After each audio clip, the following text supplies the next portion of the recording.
afternoon, and welcome to the Voice of Wisdom. With over 60 years of experience as an investment banker, entrepreneur, venture capitalist, securities analyst, and advisor, Morty Davis is a Wall Street legend. In addition, Mr. Davis is an outstanding economist and highly articulate, incisive, and very entertaining political analyst and strategist. He's Wall Street and capitalism personified. The over 400 companies for which he has raised more than $3 billion over the years have created a countless number of jobs and exciting new products. Through the Voice of Wisdom, Mr. Davis explores, analyzes, and debates the most topical economic and social issues facing our world today. Joining Mr. Davis today for discussion on the stories making the news is Len Carter. Len is an investment banker, business consultant, and private investor. And now, Mr. Davis and Mr. Carter. Welcome back, my favorite people in the whole world, the listeners of my podcast. You guys are fabulous because you're really involved. You send me comments and criticisms and constructive advice. I love you. So it's good to be back with you.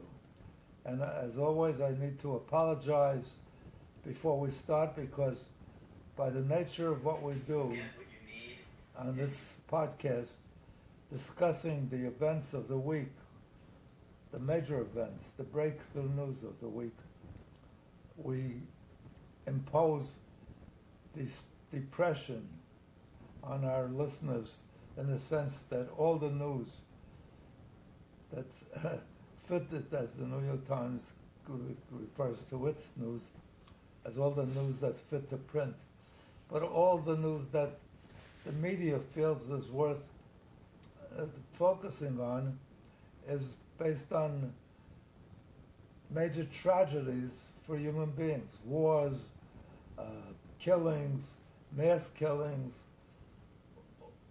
I can't even crime.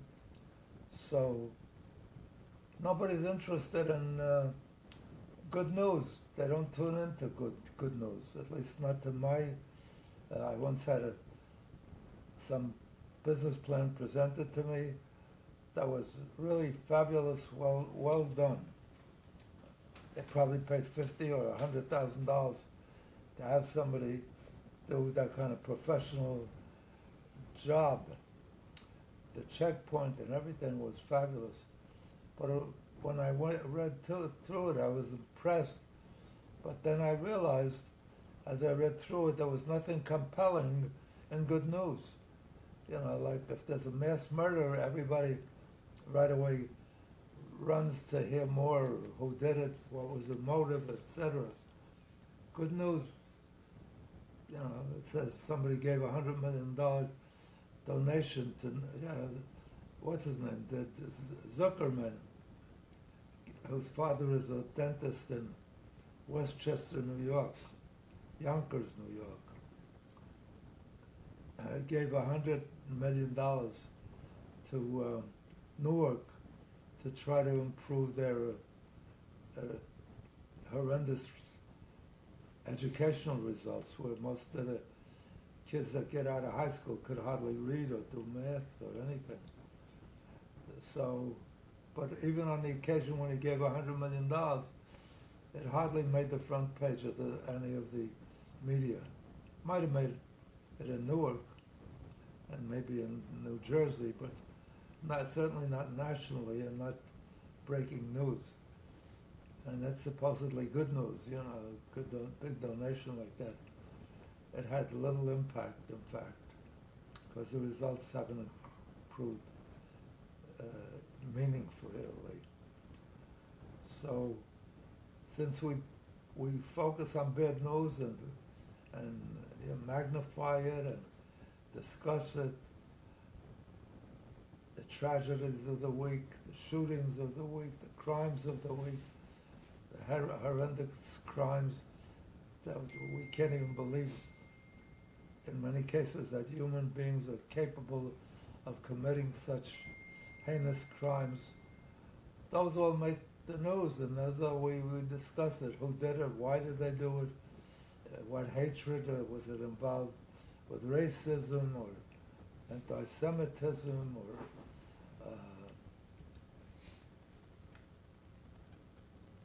what are other good reasons why they do it? Politics. Definitely political leadership. So I have to start off by apologizing and and saying that's the nature of what we report, but I hope you can deal with it. And if it depresses you too much, I always say one way to deal with it is by acquiring my book. It's so depressing to see some of these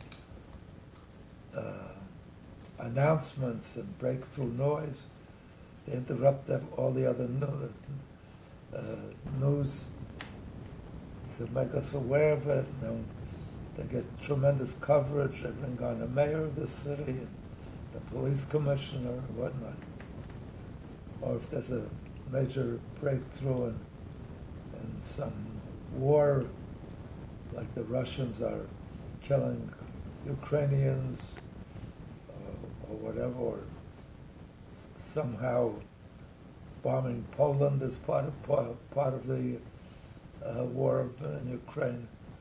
It immediately makes the news and has people come on that lost family members, and it seems so unfair and arbitrary. So if you want to get over that, get a copy of the book I wrote over 12 years.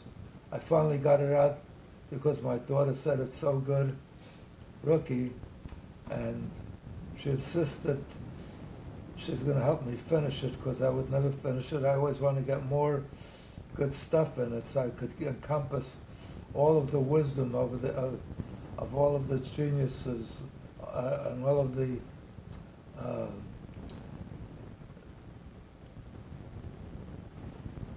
phenomenal ideas about happiness and living a more fulfilling, uplifting life by all the great philosophers and religious Bibles and writings. And so I always found something a little extra that I wanted to add. So it encompasses all of the great philosophers going way back to Plato and Socrates and the Greeks and all of the biblical commentators, the priests and rabbis and popes, and anybody over the years that came up with good ideas. Actually, the very ones that got me started was one I ran across when I was very young and depressed, and I came across a book by a Catholic priest, a bishop in Manhattan, Bishop Sheen, who wrote the Power of Positive Thinking. The Power of Positive Thinking, pointing out that if you think positively, you feel better, and positive things do occur, and you live with the attitude of the glass being half full instead of always half empty. And so he had a major impact in the way I dealt with my life and the disappointments and failures and tragedies ever since. And also Dale Carnegie, who wrote a book along the same lines, How to Stop Worrying and Start Living. And all of those phenomenal ideas that were presented over the centuries, over the life of our civilization, that I try to encompass in this book. That was the motive for my writing this book. So since it helped me so much, I thought I should do whatever I can to help my fellow man, my closest, first of all, those closest to me, my spouse, my children, my grandchildren, my best friends, my my neighbors, all of the people that mattered, my fellow countrymen, the whole world, because I want to make it better for all of us.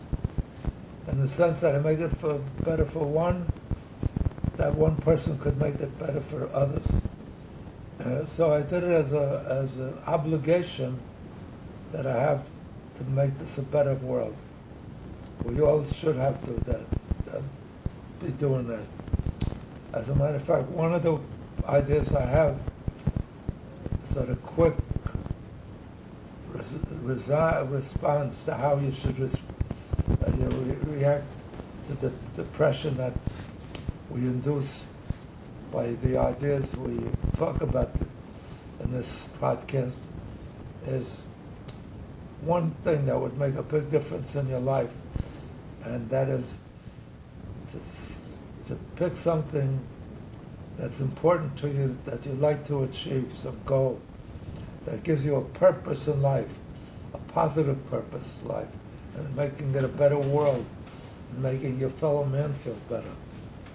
And so if you start living that way with a purpose, and as soon as you take the first step, and every step along the way, you'll be uplifted, and you'll live a happier life. Not happiness as I always describe it, that so many people think of as happiness, where everybody's laughing and banging each other on the shoulders, and jumping up and down because they had 12 beers or a whole bottle of strong whiskey or vodka, or they're high on some addictive drugs. That's not happiness. That's momentary, and inevitably, within a very short time, as soon as the effects wear off, it leads actually to even more greater depression. So I wanted you to all have a purpose, meaning in life, and to be excited towards the steps along the way, moving towards that destination. You don't ever take off on a trip without having a destination, without defining the path and the steps you have to take. You have to make a U-turn at this point, and take the bridge at this point, and different routes. You never get anywhere if you just got in a car and drove, and you get somewhere, but not anywhere near your destination. And it's the same with life. You've got to have a destination. So figure out a destination that would make you happy if you could reach it. As I always like to point out, a young man came to Thomas Edison, the inventor of the light bulb, the electric light bulb, and said to him, Mr. Edison, you're such a genius, but how come it was so almost stupid of you to never give up? They said you failed 1,000 times, and you never gave up. How come? What provoked you? Because usually if we don't succeed at 1 or 2 or 3 tries, even in baseball, if you get 3 strikes, that's the most times we let you fail. And here you 1,000 times. So Edison wisely responded, young man, whoever told you that is misleading you. I never failed even once. So the young man says to him, that's ridiculous. We learned that in class in college, we learned that in high school. We talked to each other about it, how tenacious you were, how persevering you were, how you just wouldn't give up, In a way, it's very admirable, but it's unbelievable that you would be able to stick to something that was such a failure for so long, so repetitiously. And Mr. Edison said, "Young man, I want to tell you one thing. They couldn't be more wrong because I never failed once." And the young man says, "That's ridiculous. We all know you're just saying that, it's to give us encouragement or a lift." He says, "No." He says, 1,000 times I succeeded." He said, "What do you mean 1,000 times you succeeded?" "We know you've failed 1,000 times." He said, 1,000 times that people feel I failed, I succeeded in finding out what didn't work, and each time I got one step closer to finding out what did work. Without those failures, I couldn't have achieved the success that I ultimately did achieve. So when you pursue something that you want to achieve, that's a real worthwhile destination, that gives purpose and meaning to your life, that changes the nature of your life, not to give the happiness that I described earlier, that you produce from drugs or alcohol, but contentment of daily life, of living, of being uplifted, of being enthused and inspired, is to have that attitude. Select some and think about it because it's worth thinking about. Spend a lot of time, good time. Find out what would encourage you to work hard and work diligently, and every time you came closer by failing, even by failing, you felt you were making progress towards that ultimate goal. Try that starting right away today. The only thing I would tell you that can work almost as fast as that is run out as soon as this podcast is over. I don't want you to interrupt the wisdom of this podcast that you're so attuned to, and I appreciate, and I hope you appreciate as you tune in each week,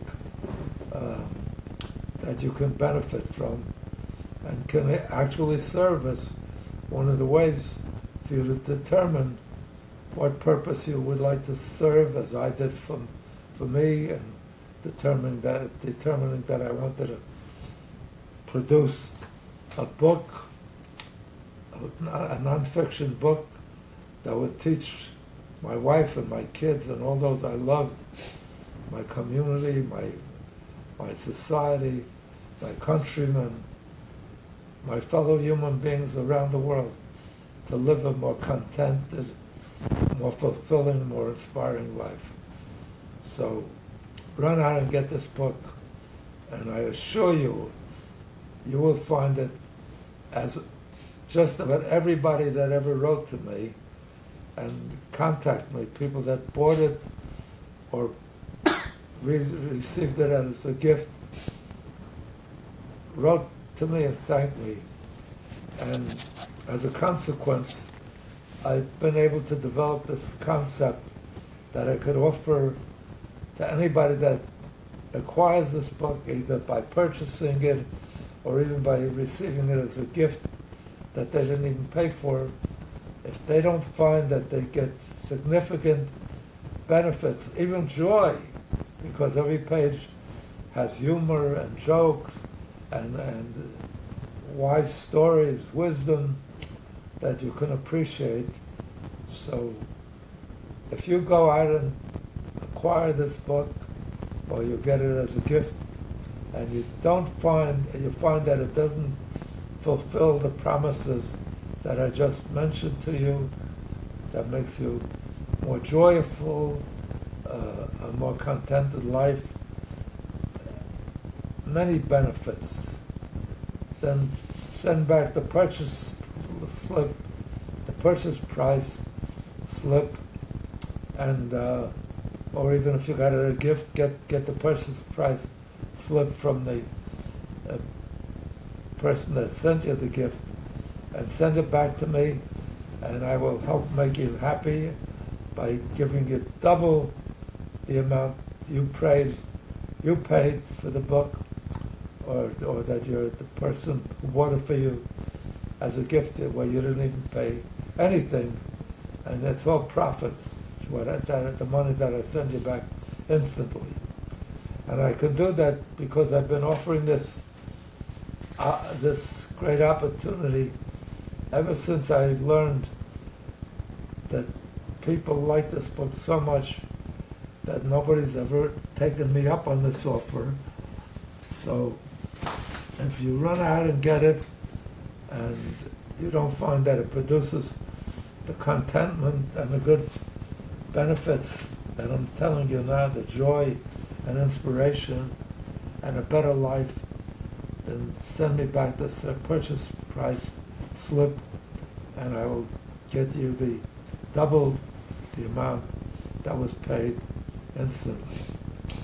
So, in addition to determining for yourself, because each of us has different objectives, different goals that would be the ultimate answer, the ultimate paradise in terms of their ideal universe, their ideal accomplishment. Figure out, don't just superficially say this is it or that. Think about it. We all have something that would fulfill us in some way, in a great way that we can work towards. And the minute you take that first step, just as Edison did when he took the first step towards developing the electric bulb, he said every time he went back to the efforts, after each failure, he went back with excitement and enthusiasm. Do that. If you have purpose and meaning to your life, you will get not happiness jumping up and down, or the thrills, the instantaneous thrills that disappear quickly after you sober up, but real thrills, quality thrills, genuine thrills, genuine enjoyment and inspiration from moving towards the fulfillment of that destination, of that goal. So go to it. That'll help you get out of the rut from listening to the depression of this podcast. God bless you. I told you, you can't get a better deal than this. So it's riskless. It's better than riskless. It rewards you. Even if you lie to me, you say you didn't like it and you just want to get double your money back, I'll start. You don't have to send me any proof that you didn't get benefits. I will take you at your word and send you double your money back. Just don't run out and buy 400 books so you get double the money back for 400 times.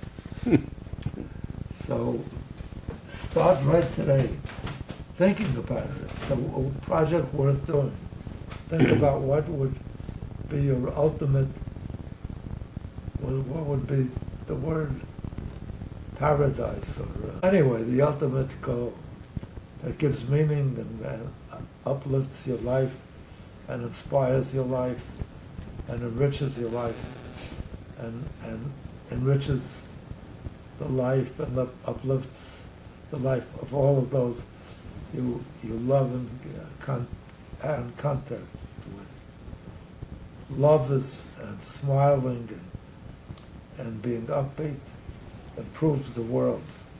To the extent you make one person happier and content, that person is capable of spreading that goodness throughout the world.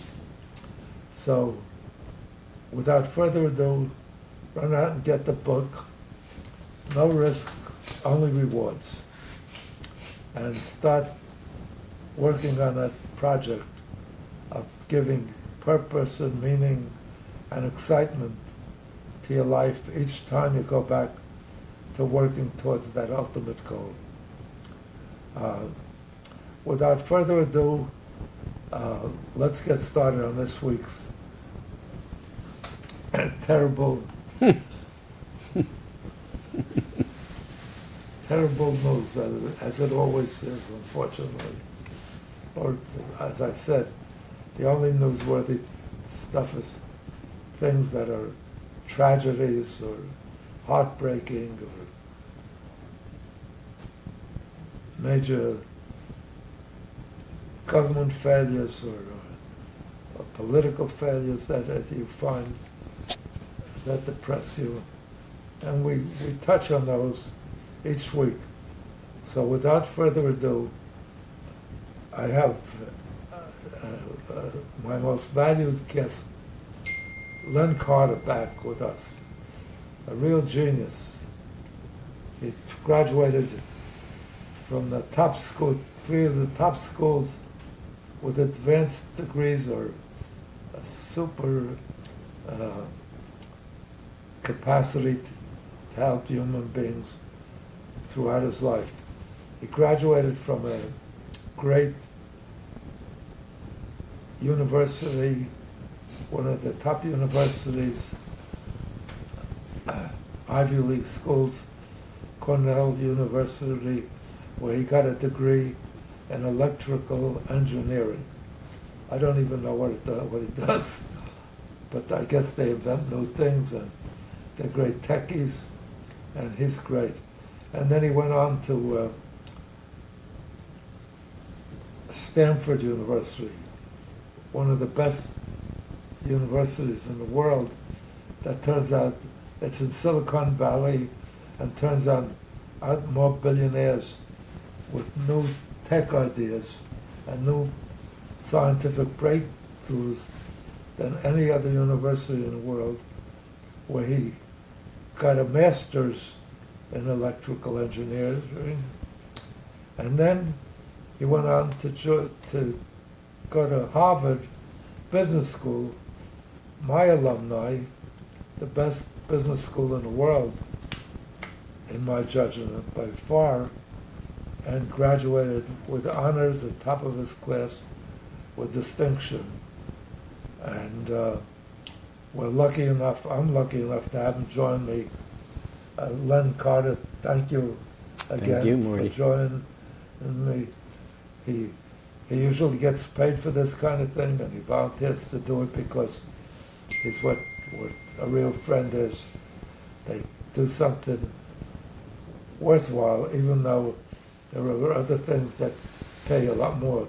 He worked for a company after graduating Harvard Business School called McKinsey, the largest and most impressive consulting firm in the world.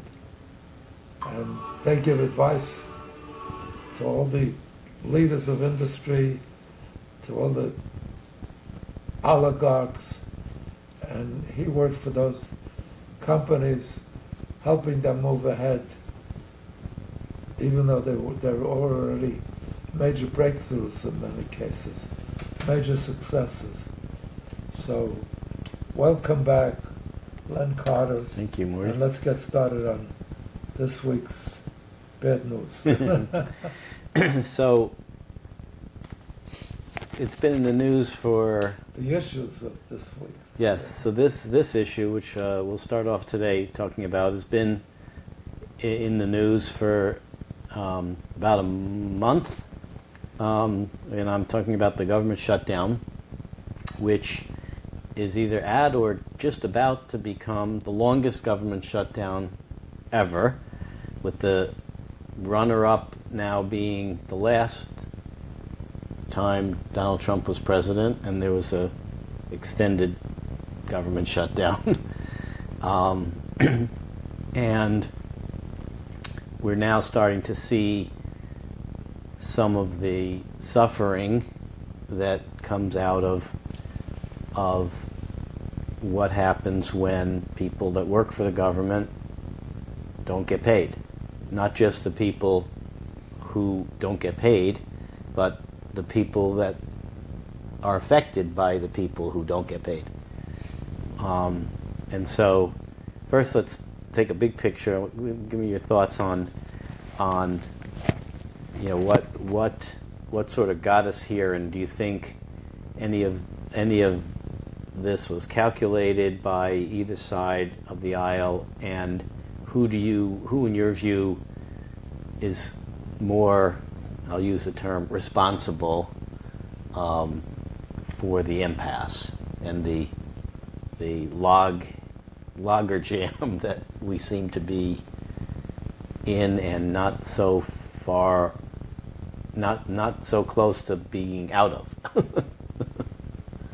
This is a more modern day behavior, because in the history of the country, I can't think of any time when we had, other than the Civil War, when everything was closed down government-wise, where the government closed down and didn't provide all of the worthwhile things that it's supposed to, safety and helping the most vulnerable, preventing kids and poor people from actually not having enough food to sustain their lives. Such terrible poverty and income distortion between those at the very bottom and those at the very top. It's just, it was unheard of, to close down the government, even though there are some fanatics that are so against government. I forget what's his name. Used to make Republicans sign an oath that they won't ever raise taxes and that they'll reduce the size of government.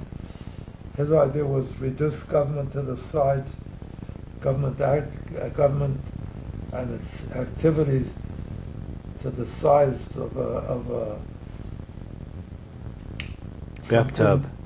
That's something that it could be sunk in a bathtub and drowned forever, because we wouldn't have Grover Norquist. Norquist, yes, who felt the Tea Party, the Tea Party, yeah. Some Tea Party we see once the government closes down, all the things that we think that he thinks is horrible that the government does, including ensuring our safety, ensuring survival for the most needed, as every religious testament, every religious document, teaching invokes upon us.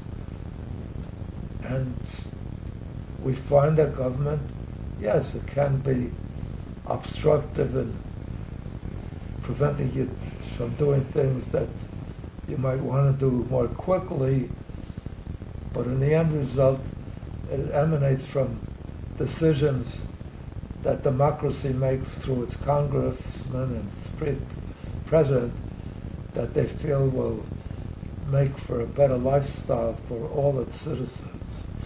So where we are today in our legislation and our laws were evolved over centuries through kingships, through various types of government, till we arrived at the phenomenal kind of democracy and capitalism that we have today in this country, in the United States of America.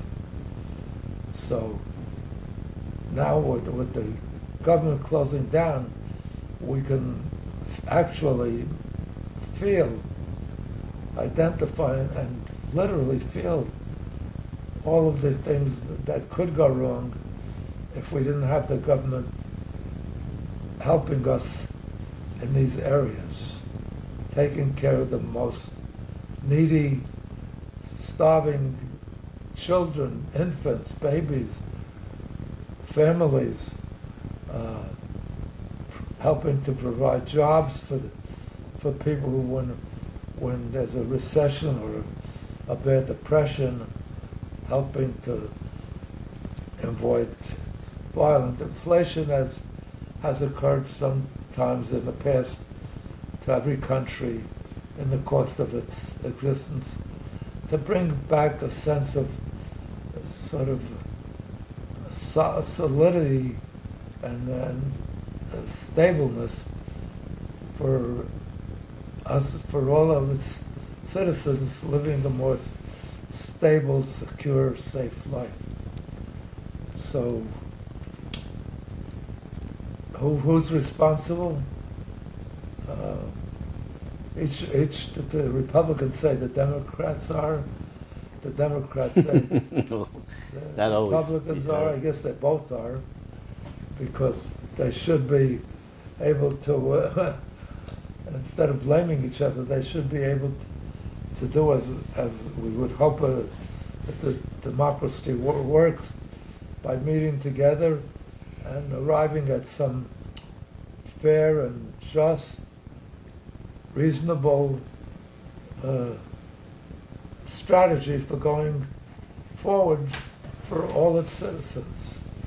So, in this case, it seems to me, even though I tend to be more often Republican than Democrat, even though earlier in life as a kid I was much more liberal, even though almost leaned towards communism. I thought everybody should get everything. The unreality of being young and hopeful. And then as I became older, as generally happens, their populations, they become more conservative and wiser, and you can't just do that. In this case, it's so frightening that some of the things that are being suggested in this, that's brought about this stubbornness, this inflexibility, this willing to diplomatically resolve issues between people. We all have the same objectives and goals in a democracy, to make our country function better, work better for the benefit of all its citizens, to bring about this potential disaster where we're seeing now that the Republicans refuse to go along with addressing the ACA, the Affordable Care Act. what? Affordable Care Act. Affordable Care. I was going to say the Obamacare, yes. the Affordable Care Act, where it's imminently, it started November 1, where it's doubled the requirement, the cost of buying health care insurance for everybody in the nation. And the Democrats say you got to deal with that first before we let you reopen the government, and the Republicans say just reopen the government and we'll take care of it, without any assurance that they would do that, because they brought up Republicans many, many times, innumerable times, eliminating the Affordable Care Act. So we're at a stalemate, which is ridiculous, where we all share the same objectives, to make our country work better, to make our lives work better, to have our families be taken care of more adequately, being safer, and we go into this stalemate that potentially damages every one of us. You know, one thing's for sure, that this shutdown demonstrates is just how much of abnormality has become normality. That you know, not too long ago, as you said, a government shutdown would have been unheard of, unthinkable, and would never have happened. Yeah. Now, it's like, it's not even a big deal. Yeah.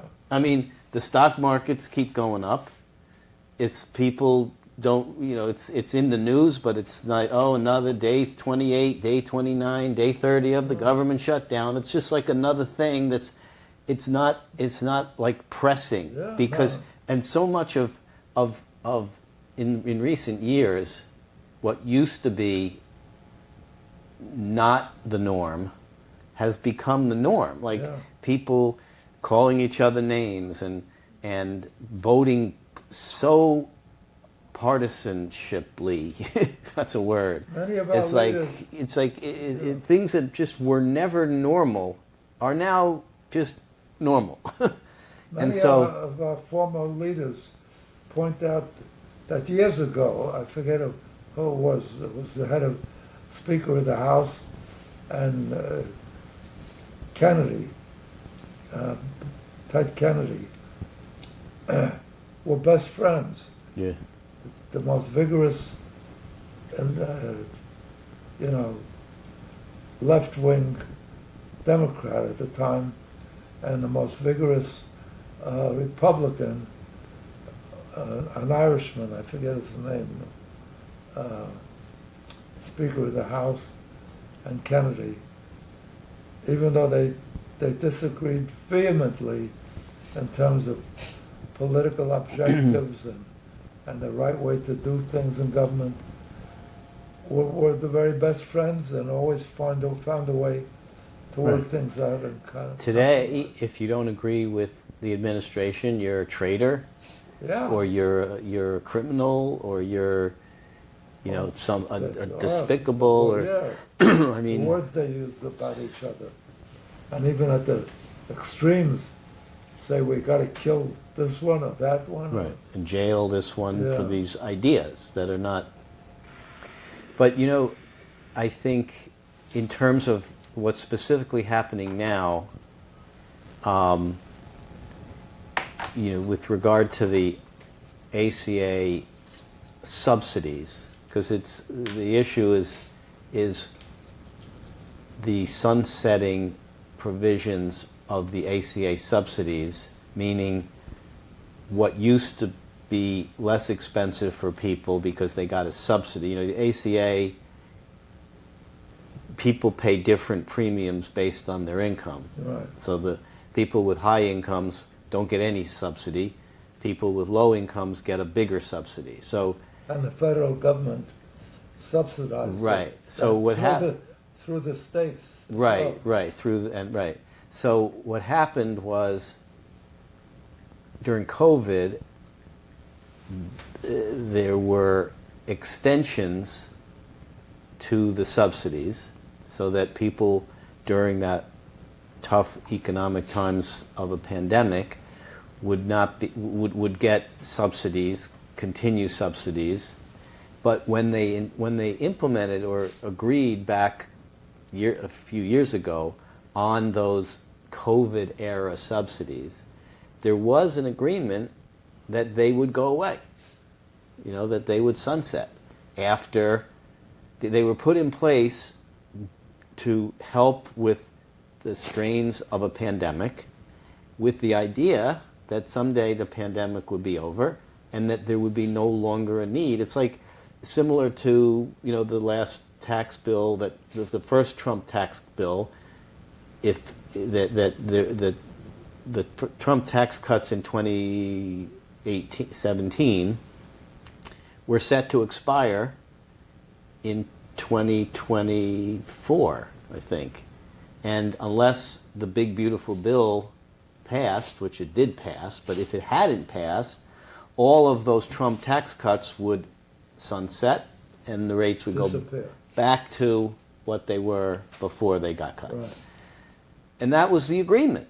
That was what both sides agreed to. The president signed it at the time, that it would. Trump agreed. It wasn't a permanent thing. In order to get that first tax cut done, they had to agree to that. So similarly here, in order to get both sides to agree that the COVID-specific subsidies would be in place, they agreed that they would some point end. And they picked November 2025 as a time when they would end. And in terms of, I guess at the time, believing that by November 2025, the pandemic should be over and that there would be no similar need to have those subsidies. And guess what? They were right. The pandemic did, as people predicted, wind down. And so here it is, sunset, the provision sunsetting. I think what the critics say is, look, if at the time that was passed, the Democrats controlled, I believe, both houses and the White House. If they wanted the subsidies to be permanent, They could have voted. why didn't they make them permanent in that piece of legislation? And the answer is because it probably wouldn't have gotten through, and they were able to get it through needing some, because back then, there was a very thin majority in the Senate, and probably may even have needed 60 votes to get something like that through. You might remember during the first Trump presidency, that they came very close to getting rid of that coverage for Right. subsidizing health care payments. They came within one vote, and then John McCain was the last one. He died not long after that. Yep. His one vote, Yep. if they got McCain's vote, They could have repealed they Obamacare. could have. Yeah. And they've tried many times since. Right. But it's Obamacare too or the it's ACA. too it's too hard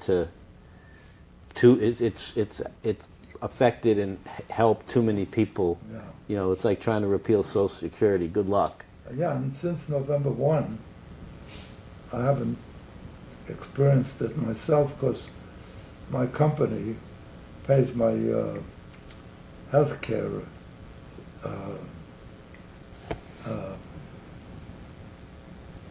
premiums, but so much of the population lives from the subsidy. I mean, can afford the Right. Can only afford can only health care afford the insurance because of the subsidy. right, and it's gone up Right. since November 1, the first Yep. period. It's gone up at least double, and maybe in many cases more than Depending on how much subsidy you got, Unbelievable. right? It could go up a lot. So I mean, And every country, every advanced country in the world, I might point out, other than the United States, none of which are nearly as wealthy and as well off economically as the U.S., have universal health care coverage.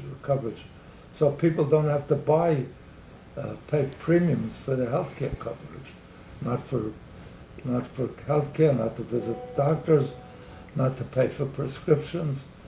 We're the only wealthy country, the only advanced country that has puts the burden on our people, on our citizens, the burden being impossible, literally, for those at the lowest end of the society. I mean,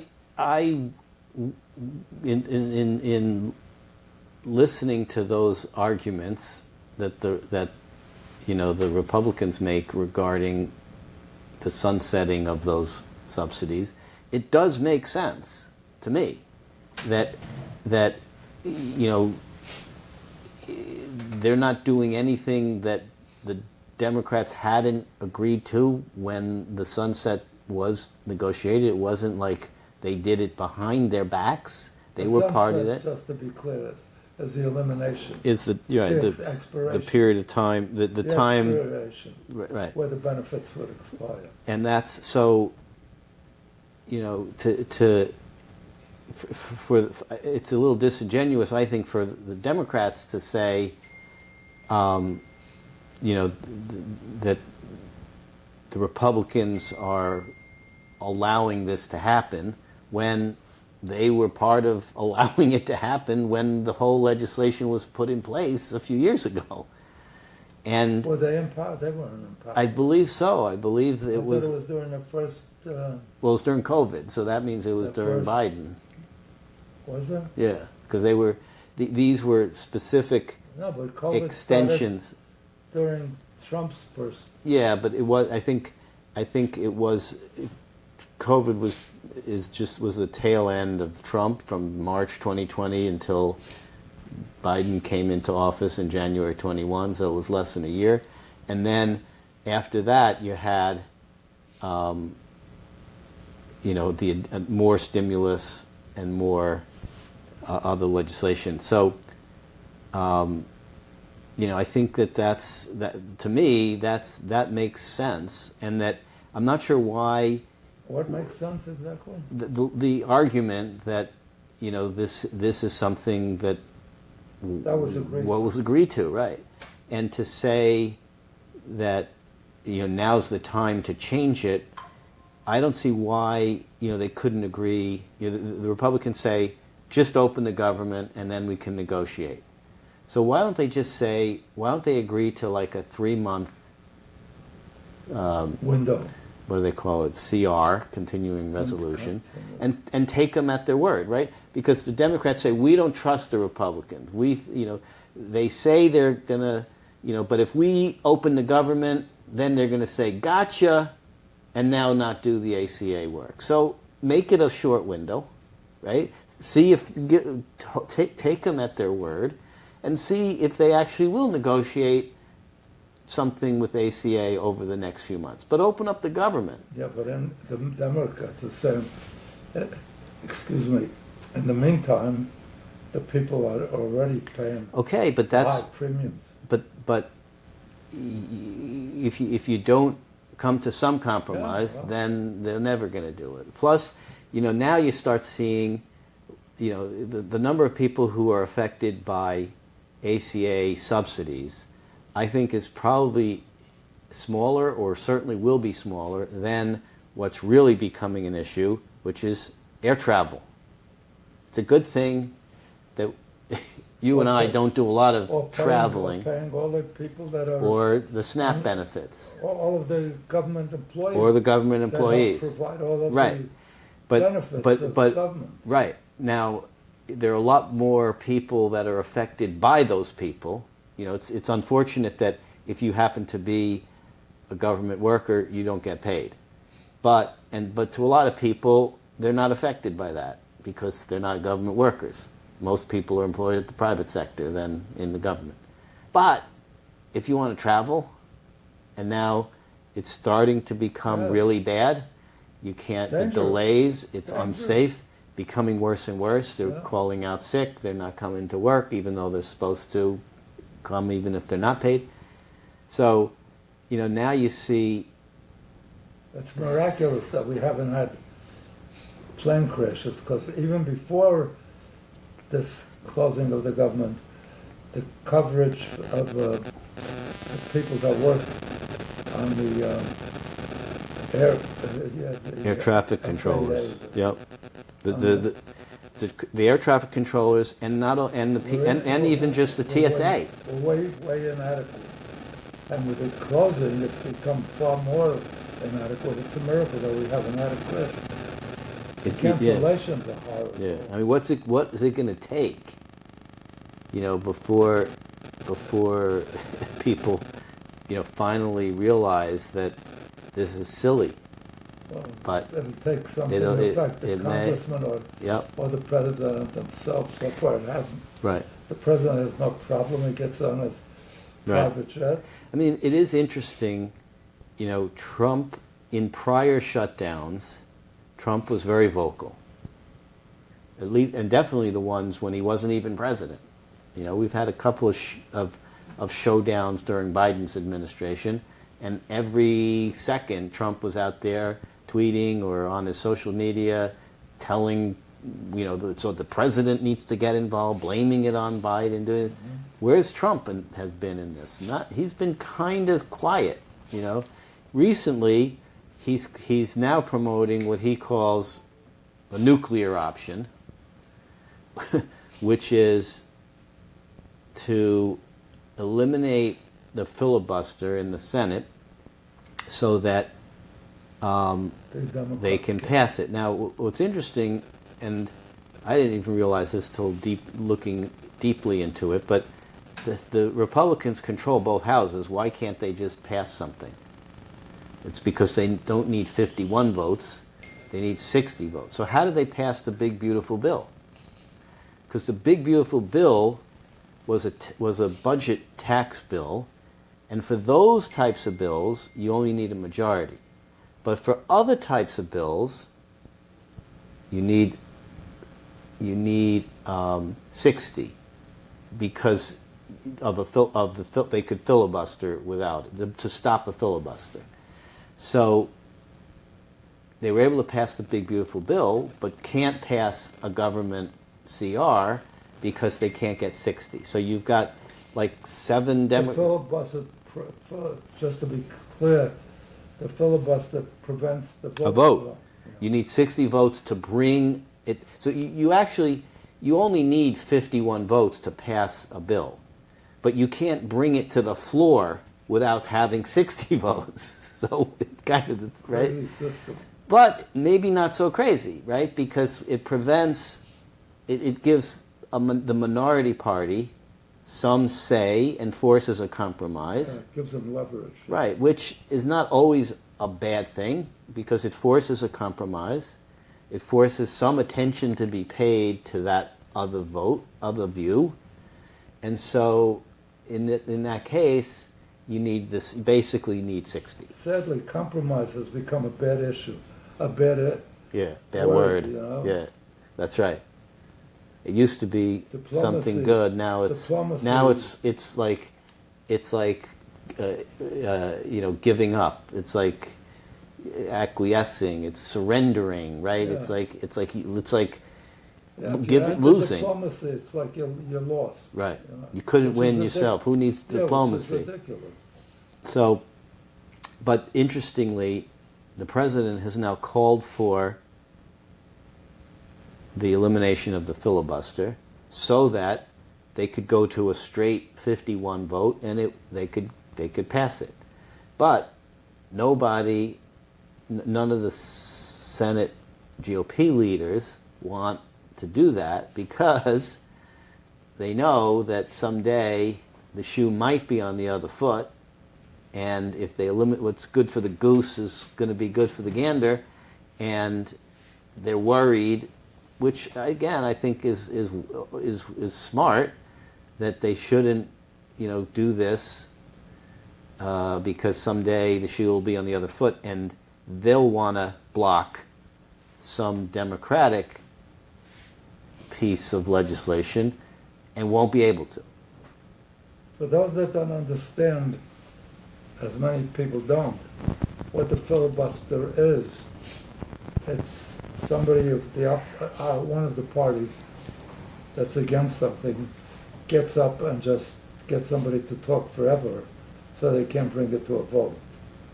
Recently, within the last 10 days or 2 weeks, one Democratic, I don't know if it was a senator or a congressman, got up and broke the record, stood up without getting a meal or without sleep for about 27 or 28 hours. He broke the record, continuously speaking, so they could not interrupt him and stop him and bring about a vote. Yeah, because in order to bring it to the vote, you need 60.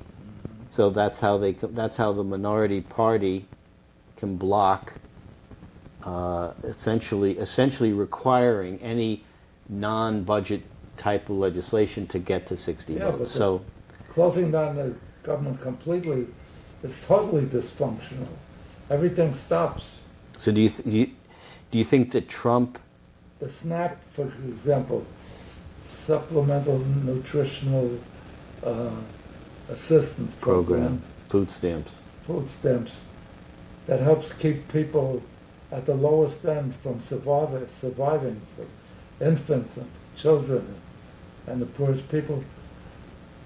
You can't cancel SNAP. It's 42 That's million, what a judge said. 42 million people. Right. Yeah. I mean, the judge said you got to give them at least Right. some, half, or whatever they're doing now. And they're advised to take money from some other program to at least take care of the prevention of starvation Right. of the most vulnerable. So that is true. We're just about out of time. Already? Yes. Oh my God, when you're having fun. Right. Yes. Anyway, it's been great being back with you. I love you all. I wish you all a wonderful day, a wonderful week, a wonderful life. Everything that you wish for should come to fruition if it's good for you. I used to ask God for something and then I got it and I found that it wasn't so good for me. It led to trouble. So now I say, God, let this happen for me. I'll be so indebted, I'll be so good. But only do it if it's good for me, because I really don't, we don't know what's good for us. That's right. So God bless you all. I hope God does only good things for you that are good for you. And have a good day, a good week, a good every day of your life. Each day should be better than the prior day, and certainly till next Wednesday at least, but throughout eternity. And next Wednesday we'll be back with you, hopefully having a good session with you. I love you all. I wish you everything wonderful. God bless you. Have a good day, have a good week, have a good year, have a good everything.